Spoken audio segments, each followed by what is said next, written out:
Saya kebetulan sama almarhum ini sama-sama suka musik, Pak. Dahsyat ini. Suka musik. Iya. Jadi memang ada lagu terakhir yang kita mainkan berdua gitu. Pak Hari pegang gitar, saya pegang piano. Judulnya itu Bed of Roses. Jadi kita dengan ya prosedur emergency tadi single engine, alhamdulillah kami bisa mendarat Selamat, Pak, selamat di situ. Kemudian diperbaikilah apa namanya yang menjadi kendala di lapangan. Kemudian alhamdulillah ya kami kembali ke Jakarta dalam kondisi normal lagi gitu aja, Pak.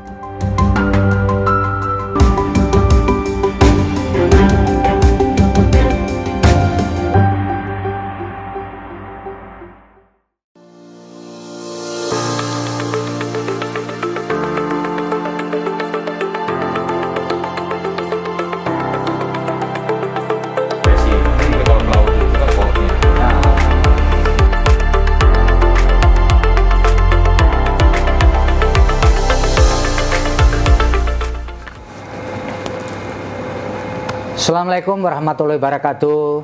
Salam damai sejahtera buat kita semua. Om Swastiastu, Namo Buddhaya, dan salam kebajikan. Saya Feby Mahendra Putra, Direktur Pemberitaan Tribun Network.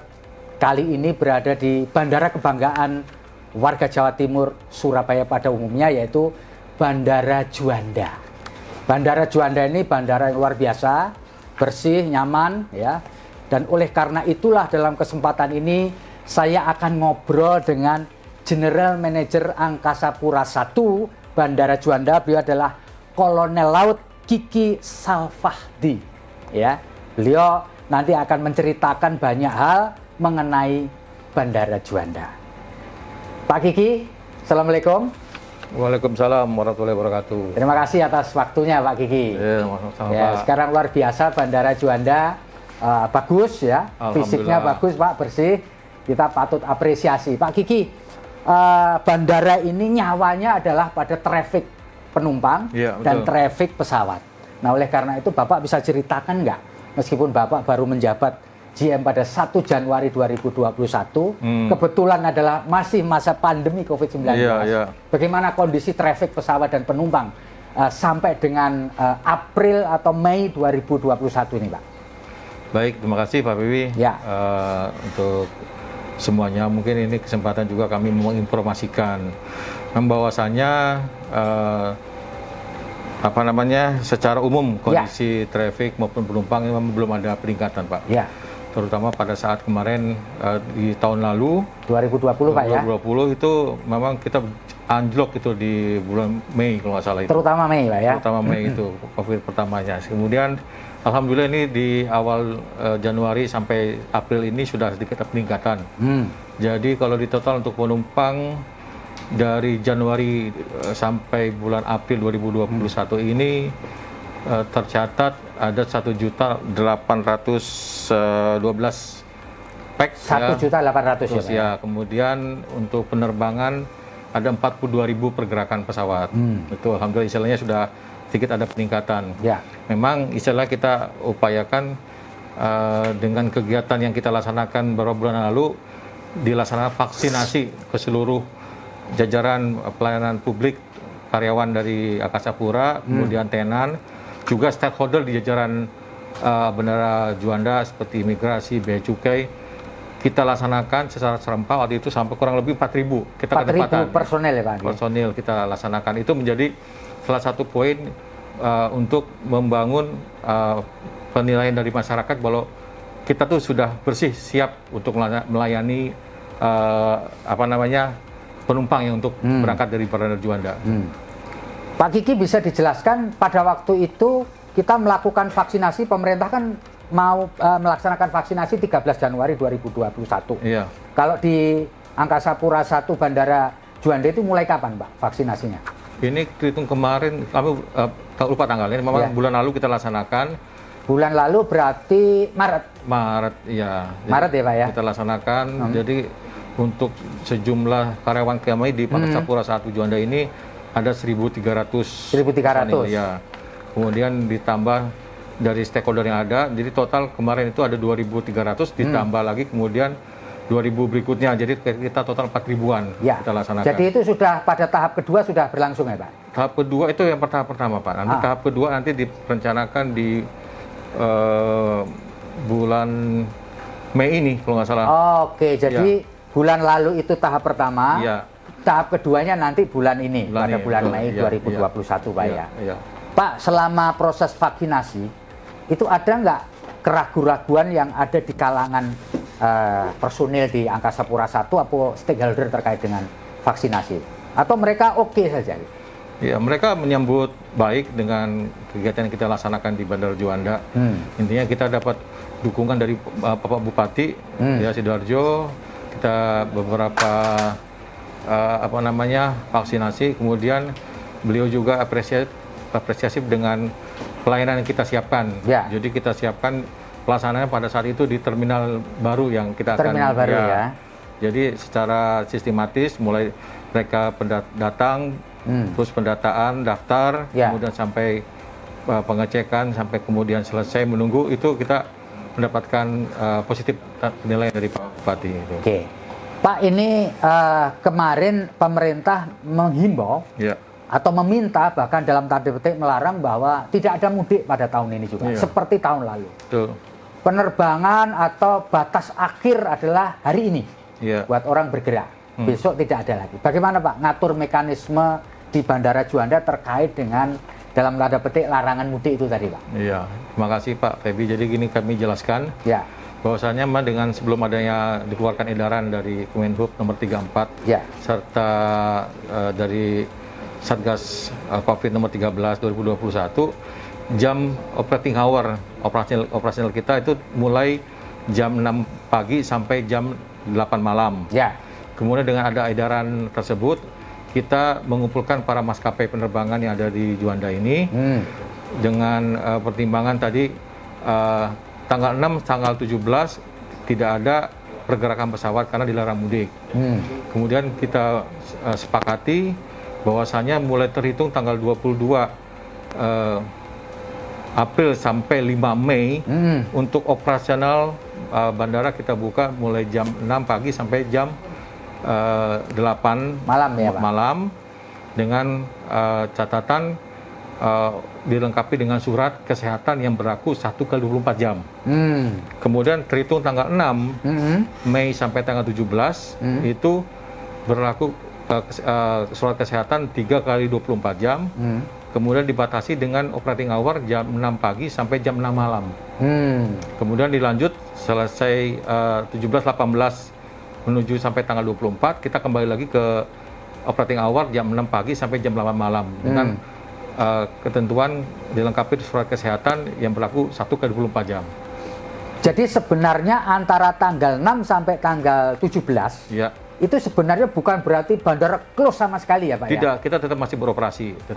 Cuman sangat terbatas. Sangat terbatas, betul sekali. Mulai jam 6 sampai jam 6 sore kan Pak? Sore. Nah, yang boleh penerbangan yang boleh beraktivitas apa Pak? Jadi terhitung mulai tanggal 6 besok sampai tanggal 17 itu yang diizinkan yaitu penerbangan terbatas. Dalam hal ini TNI, Polri atau ASN yang dalam rangka dinas yang dilengkapi surat dinas dan surat keterangan kesehatan. Kemudian pelayanan kargo, pelayanan logistik, termasuk pelayanan seperti kesehatan dan kondisi darurat kita siap. Gitu. Pak, kalau dari tanggal 6 sampai tanggal 17 Pak, kira-kira Pak pergerakan pesawat itu jadi berapa kira-kira aja? Kalau dulunya misalkan 24 pergerakan jadi 4 atau gimana Pak? Bisa dijelaskan Pak? Kami dalam kondisi sebelum diedarkan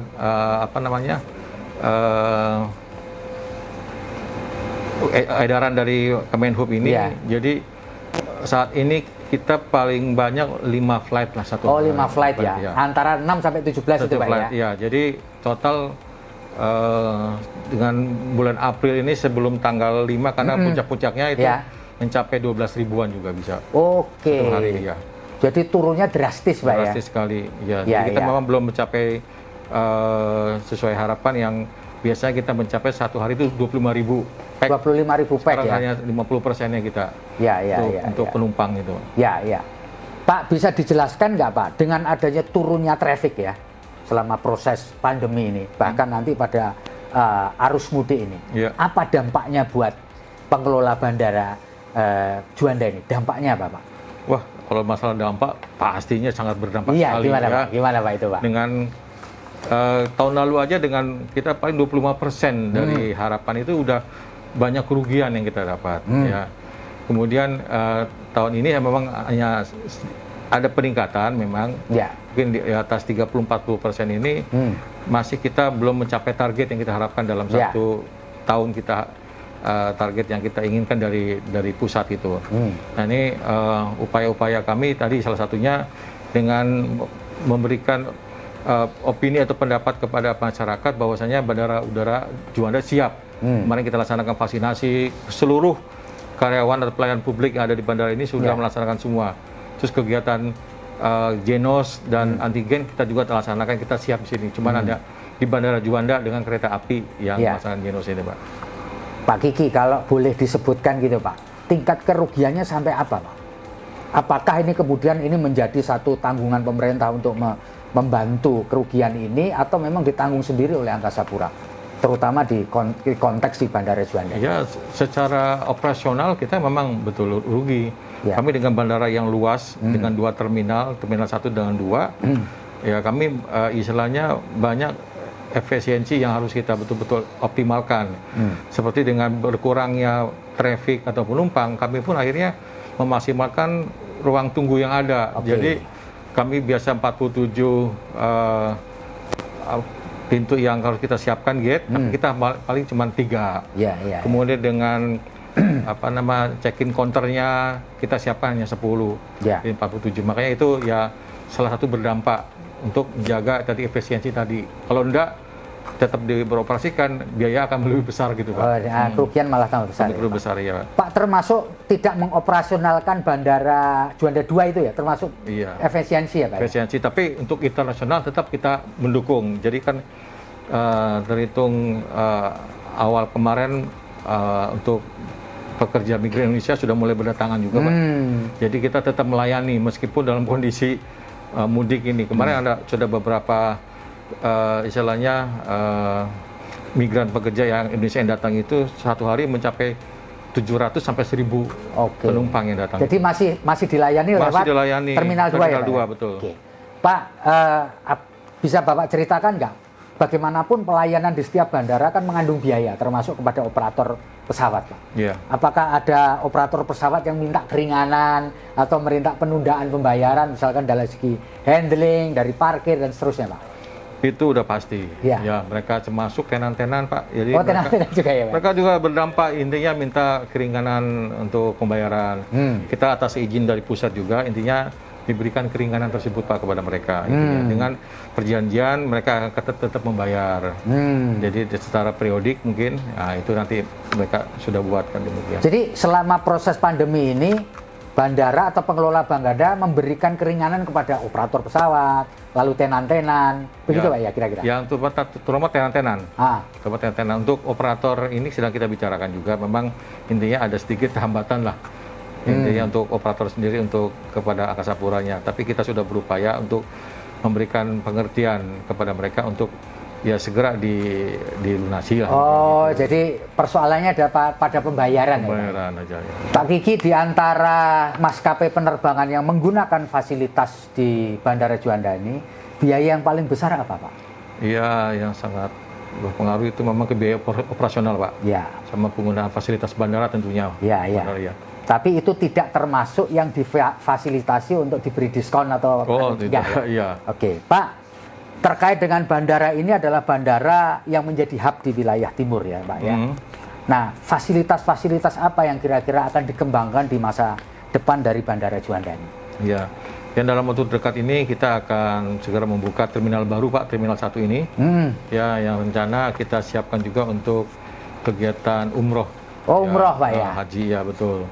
Ini kita sedang upayakan, makanya untuk melengkapi mungkin beberapa yang kurang. Insya Allah mungkin informasi umroh atau haji ini di awal Juni atau pertengahan Juni ini kita akan melaksanakan verifikasi gedung siap ini ya mungkin di akhir bulan ini kita insya Allah. Gitu ya Pak ya, untuk umroh. Kita meskipun kita belum tahu sebenarnya pemerintah Arab tapi kita Saudi tetap siapkan. Mau mengizinkan umroh itu kapan gitu ya. Betul. Belum Pak ya. Iya, betul. Pak, Bapak ini kan background pelaut. Iya. Tapi juga punya keahlian sebagai penerbang juga. Iya. Gimana Pak ceritanya bisa ditunjuk mendapatkan amanah sebagai General Manager Angkasa Pura I di Bandara Juanda, Pak? Iya. Tentunya sebagai seorang prajurit, yang pertama kita ada perintah atasan, gitu. Kita laksanakan perintah atasan untuk melaksanakan kegiatan. Nah ini memang sifatnya kami penugasan Pak di Angkasa Pura ini, dapat perintah dari Bapak Kepala Staf Angkatan untuk mengawaki sebagai General Manager di Angkasa Pura I Juanda ini. Memang nggak ada kepikir juga buat kami akan di sini gitu kan, karena sebelumnya menjabat GM kami sebagai Komandan Pusdik. Pusdik Pak ya. Pusdik di Kodik Latal yang ya istilahnya mendidik, membina calon-calon prajurit berbriefet gitu Pak. Jadi kapal selam, penyelam, pasukan katak maupun penerbang gitu. Makanya yang cenderung biasa di lapangan mendidik para prajurit tiba-tiba disuit harus menjadi seorang profesional Pak ya. Bisnis ya harus coba bisa. Harus bisa kita. Pak, kebetulan ketika Bapak ditunjuk sebagai General Manager Angkasa Pura I, pada saat itu COVID-19 atau pandemi belum kelar, Pak. Ini kan tantangan ini, seperti yang kita sebut. Bagaimana perasaan Bapak ketika diberi amanah sebagai GM ini? Di tengah situasi masih pandemi loh, Pak. Apa perasaan Pak Kiki ini, Pak? Ya, sebagai seorang prajurit, saya bilang harus siap. Apapun kendala, apapun masalah, kita jadikan peluang, Pak. Jadi justru bagi kami ini satu tantangan untuk kami bagaimana cara untuk mencari solusi-solusi yang istilahnya terutama di Bandara Juanda ini untuk para penumpang tuh yakin kalau Bandara Juanda itu siap untuk melayani penerbangan. Gitu. Sempat grogi nggak Pak? Ketika mendapat amanah baru di bidang sipil, memerlukan keahlian manajerial, berhubungan dengan banyak orang, masyarakat terutama. Sempat grogi nggak Pak? Atau biasa saja? Kalau grogi tidak, saya biasa. Karena memang sebelumnya juga kami sudah pernah menjabat sebagai Komandan Lanal. Jadi untuk berhubungan langsung dengan masyarakat sudah ya biasa, itu mungkin modal saya awalnya. Jadi sehingga bagi saya nggak begitu kaget lah. Nggak begitu ya Pak ya, biasa aja ya Pak ya. Tapi ini merupakan tantangan bagi saya, betul sekali. Pak, setelah mendapatkan amanah jadi GM, yang Bapak lihat tantangan paling utama Bapak dalam mengelola bandara sebesar Juanda ini Pak? Ya, apalagi tadi Pak Feby bilang saya masuk dalam kondisi yang benar-benar dari ada masalah besar, yaitu masalah COVID-19 ini. Itu tantangan bagi kami dengan target yang kita inginkan dari pusat itu, kita harus bisa mencari upaya-upaya atau langkah-langkah untuk mendapatkan income. Intinya gitu. Jadi jangan sampai kendala-kendala yang sudah di tahun sebelumnya itu drop, nah kita jangan sampai drop lagi. Kita minimal ada efisiensi atau mungkin kegiatan-kegiatan yang dengan betul-betul menghitung misalnya biaya operasional dan lainnya, jangan sampai nanti malah jadi tantangannya bagaimana memperbanyak revenue, betul ya Pak ya, pemasukan, lalu kemudian melakukan efisiensi, ya kan Pak ya, dan bagaimana bisa menjamin atau meyakinkan masyarakat bahwa Bandara Juanda siap, betul, ya kan, dan aman, betul, kan begitu Pak ya, dan nyaman Pak, nyaman ya kan, itu ya tantangannya Pak ya. Pak, tentu orang kepingin tahu track record Bapak nih Pak, artinya karier Bapak. Bapak bisa ceritakan nggak masa kecil Bapak sampai kemudian sampai pada pencapaian dengan pangkat perwira menengah, kolonel laut, mendapatkan kepercayaan sebagai GM di bandara besar ini Pak? Ceritakan Pak, bisa Pak, mulai dari kecil dulu, SD-nya di mana, SMP di mana, lalu pendidikannya apa, pengalamannya, monggo Pak. Terima kasih Pak Bibi. Ya, jadi saya besar lahir dari lingkungan keluarga tentara juga Pak. Ya, Bapak lahir di mana Pak? Saya lahir di Jakarta. Kemudian orang tua saya, bapak saya itu kan TNI AU Pak dulu Pak. Jadi dari staf administrasi. Saya memang dari kecil dulu besarnya di Depok Pak. Oh Depok ya Pak. Di Depok, dari mulai SD sampai SMP, kemudian kami SMA di daerah Cibinong. Di Cibinong Pak ya? Cibinong. Nah itu kami mencoba untuk daftar di Taruna AL. Tahun berapa itu Pak? Tahun 92 dulu Pak. 92 ya? Jadi teman-teman itu saat itu kebetulan sekolah itu dekat komplek Angkatan Darat. Oke. Jadi banyak teman-teman yang daftar di Taruna dulu masih di Kodam Jakarta Pak. Kemudian saya berpikir saya harus bisa seperti orang tua saya, meskipun istilahnya orang tua saya awalnya tidak menginginkan saya jadi tentara Pak. Oh gitu ya? Ya ibu saya tuh ingin saya jadi sarjana komputer. Saya bilang saya akan mencoba, istilah tidak mau memberatkan orang tua. Ya. Akhirnya saya daftar, alhamdulillah saat saya lulus sebelum lulus itu saya udah diterima untuk pendaftaran akabri dulu. Satu akabri. Ya. Kemudian karena belum lulus, akhirnya kami belum ada STTB Pak dulu. Ya. Jadi hanya keterangan saja. Alhamdulillah proses tes berlangsung, kami diterima Pak. Ya. Jadi kami melaksanakan pendidikan di Bumi Moro 3 tahun Pak di sana. Jadi lulus tahun 95 kita lulus. 95 lulus ya. 95. AL Pak ya. AL Pak. Kami itu mulai tingkat 1 udah korp laut awalnya itu kita ada 5 korp. Kami berdasarkan psikotes, psikologi kami di pelaut.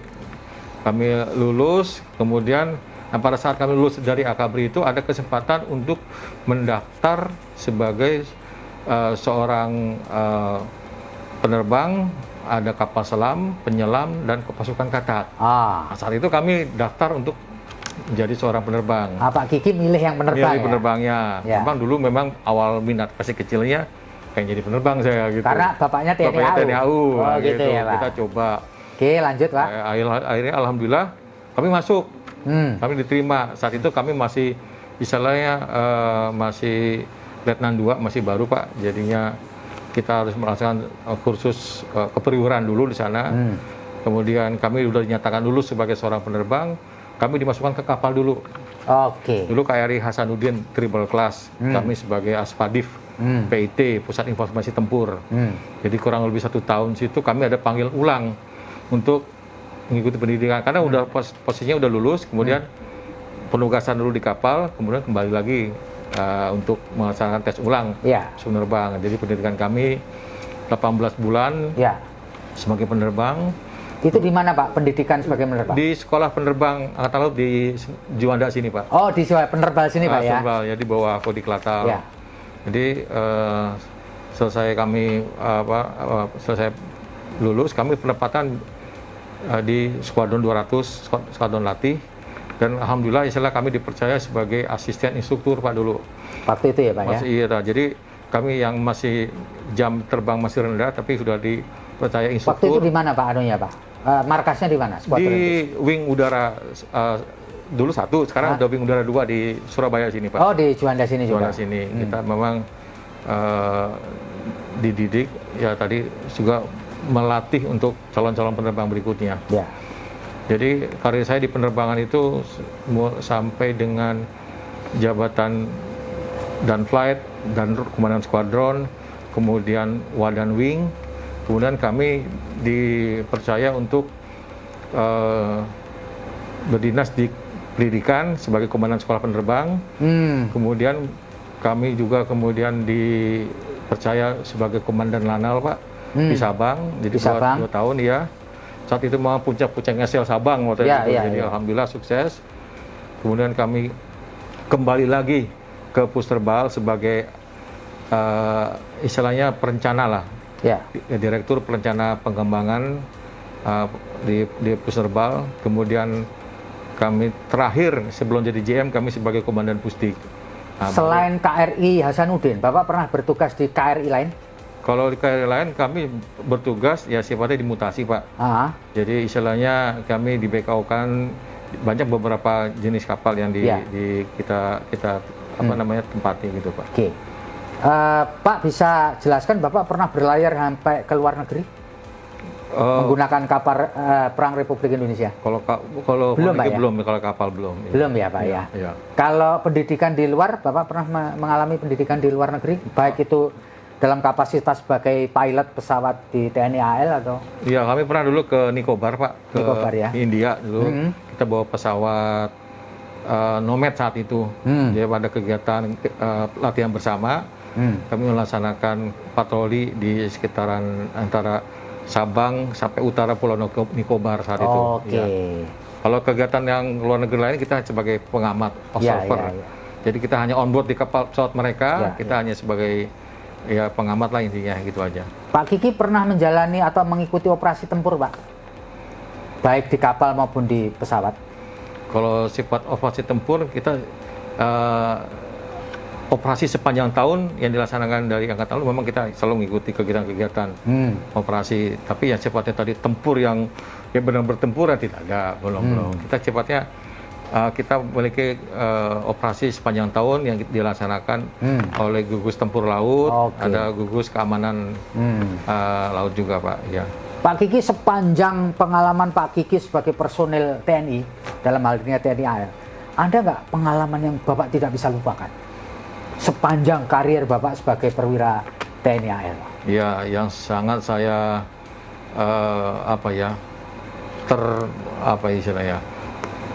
terlalu kepikiran pada saat saya naik pesawat, cuaca buruk dan pernah single engine, Pak.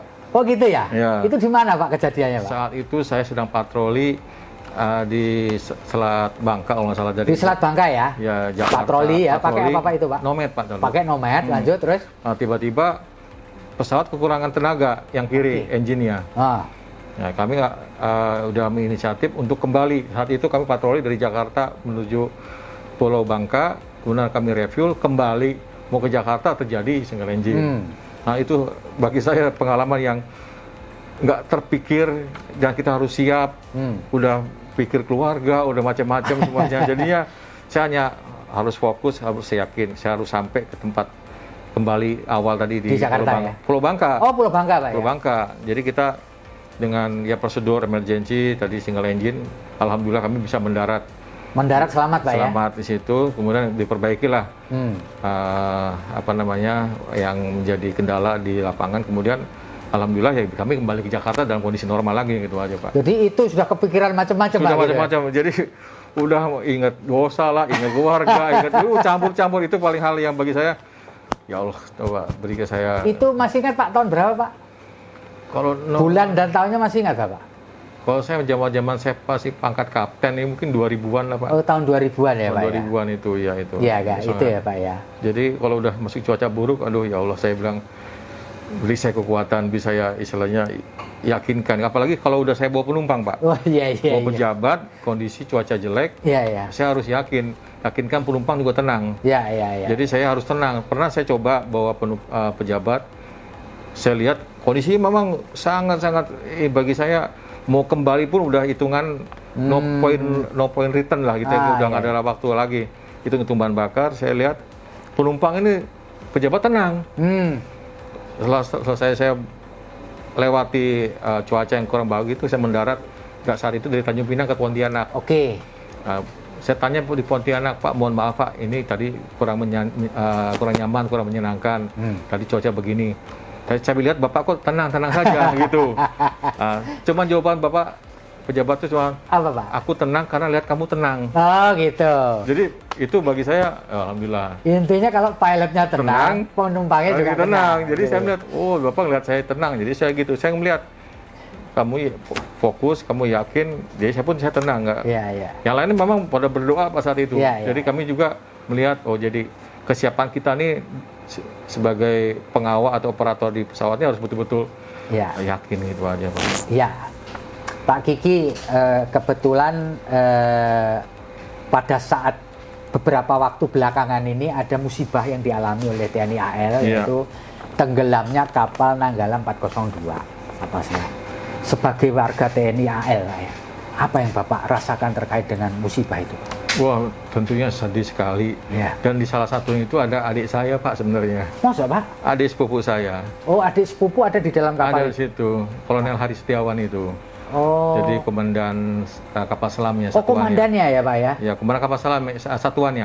Komandan satuan ada di kapal itu ada juga? Di situ. Jadi istilahnya memang kami merasa kehilangan lah. Sedihnya yang nggak di apa nama rasa tiba-tiba baru nggak lama kemarin ketemu tiba-tiba sudah. Oh, Bapak sempat bertemu sebelumnya ya? Sebelum sudah ketemu, kita biasa rutin kan ngadakan kegiatan bersama sama almarhum itu. Makanya rencananya mau bulan ini mau buka puasa bersama jadi nggak jadi karena seharusnya sudah ada rencana pada puasa Ramadan kali ini akan buka puasa bersama dengan Pak Hari itu adik Hari saya. Ya? Iya. Adik itu berarti saudaranya istri Pak berarti? Saya, jadi ibunya Pak Hari dengan ibu saya adik kakak. Oh iya sepupu Pak, iya betul. Itu makanya satu nenek satu kakek. Satu nenek ya? betul itu. Makanya. Jadi Bapak kenal betul dengan beliau ya Pak? Kenal sekali Pak, makanya saya tapi tidak kehilangan. Satu angkatan di AL Pak? Itu betul, adik saya angkatan 97, saya angkatan 95. Oh, jadi lebih senior Bapak ya? Iya betul. Iya Pak. Jadi dia pun sama pelautnya, mengambil jurusan kapal selam, saya bilang. Iya iya, oh ya tadi ya Pak, Bapak ngambil pilot ya, beliau ngambil kapal selam. Iya itu. Jadi terasa betul karena masih bersaudara ya Pak. Bersaudara, ya? Terasa sekali Pak kehilangan Pak. Iya. Masuk kru-kru yang lain juga. Iya. Ada mantan siswa didik saya di Pusdiksus kemarin itu kalau di Australia. Pak Kiki, sebagai GM dari Angkasa Pura I di Bandara Juanda, apa yang paling membanggakan Bapak dari bandara kita ini? Iya, pasti bangga sekali Pak. Terutama pada tahun 2017, Bandara Juanda itu terpilih menjadi 3 besar kelas dunia, mencapai 15 sampai 25 ribu penumpang Pak per tahun. Oh ini Pak. Ya Pak ya penghargaan ini. Penghargaannya ini luar biasa ini penghargaannya ini ya. Tahun 2017. Ya. Airport Service Quality Awards. Ya. Mantap nomor ya. 3 Pak. Nomor 3 ya.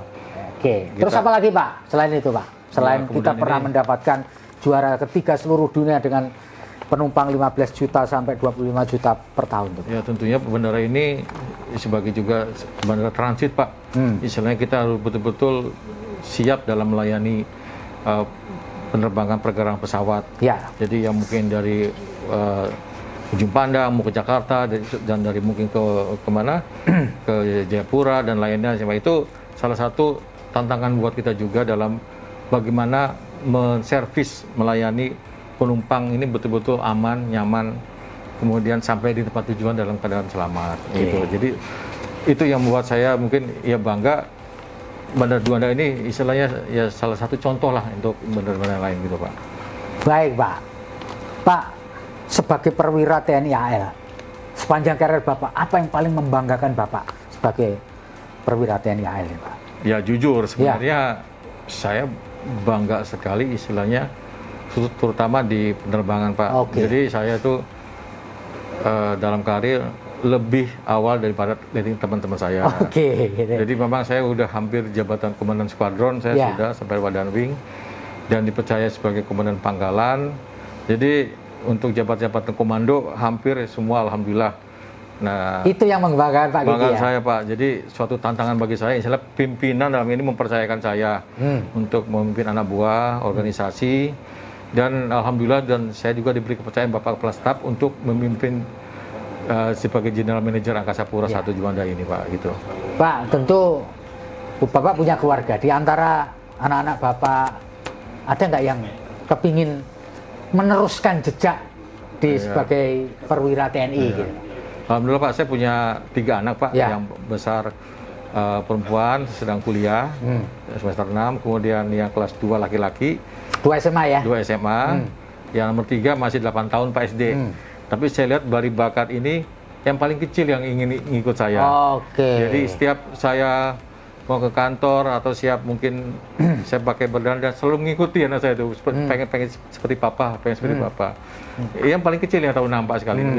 Saya lihat memang ada motivasi. Saya memang dari awal dari kecil ini sudah mulai saya siapkan lah diri termasuk yang mungkin yang nomor 2 laki-laki ini memang belum ada gambaran mau jadi apa. Saya bilang silakan untuk cita-cita gapai setinggi langit. Bapak istilah orang tua hanya mengarahkan nanti gimana gitu aja Pak. Pak, satu lagi sebelum kita akhiri wawancara ini. Tadi Bapak kenal dekat dengan komandan kapal selam Nanggala 402, sepupu ya Pak? Iya. Apa kesan terakhir atau ngobrol terakhir dengan beliau apa Pak? Masih ingat nggak Pak? Ngobrol terakhir? Ya, Selain tadi janjian mau buka puasa bersama tadi, Pak. ya memang saya kebetulan sama almarhum ini sama-sama suka musik, Pak. Dahsyat ini. Suka musik. Iya. Jadi memang ada lagu terakhir yang kita mainkan berdua gitu. Pak Hari pegang gitar, saya pegang piano. Judulnya itu Bed of Roses dari iya. Bon Jovi. Bon Jovi. Nah, Jovi itu kenangan saya yang istilahnya kerasa lah, yang bagi saya itu. Waktu itu mainnya di mana, Pak? Di rumahnya Pak Hari almarhum. Oh, jadi Bapak pegang piano, Iya, Pak Hari pegang gitar. Mainnya lagunya Bon Lagu Jovi. itu, iya, Pak. Pak Hari nyanyi. Oh, yang nyanyi Pak Hari. Pak Hari juga. Iya, Jadi kan? ada seperti ada lirik-lirik yang agak sedikit menyentuh dengan kejadian ini gitu loh, nggak salah saya. Apa itu, Pak? Bagian yang mana liriknya itu, Pak? Ada kata-kata saya akan pergi meninggalkan, nah gitu, ada kata-kata yang bagi saya kayak perpisahan gitulah ya, Pak ya. perpisahan, kayak apa ya? Nanti saya tengok itu syairnya Betul Proses itu kayak apa ya, Pak? Itu. Terus emang sebelumnya juga kita apa namanya sering adakan kegiatan makan bersama dengan keluarga, kumpul bersama.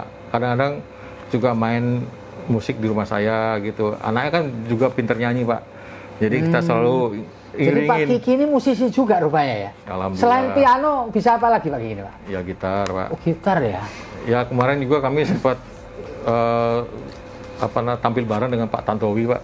Oh, Pak Tantowi, Pak Dubes kita yang ada Iya. di New Zealand. Di jalan. Oh, saat Bapak kenal itu juga? udah saat itu off air kita dengan GTV. Saat itu ada kegiatan konser Pak Tantowi. Kami diminta untuk tampil sebagai band pembuka. Ya, ya. Dari teman-teman, istilahnya kita coba mengiringi line dancer yang ada di sana saat itu gitu aja. Oke, terima kasih Pak Kiki atas Terima waktu kasih, kita Pak ngobrol Feby. panjang terkait dengan Bapak Hat. Saya Feby Mahendra mengakhiri pembicaraan kita, ngobrol kita dengan Pak Kiki. Beliau adalah General Manager Angkasa Pura I Bandara Juanda. Kita berharap COVID-19 akan berlalu dan Bandara Juanda kembali semarak. Amin. Terima kasih, saya Feby Mahendra, undur diri. Assalamualaikum warahmatullahi wabarakatuh. Waalaikumsalam. Om Santi Santi Om.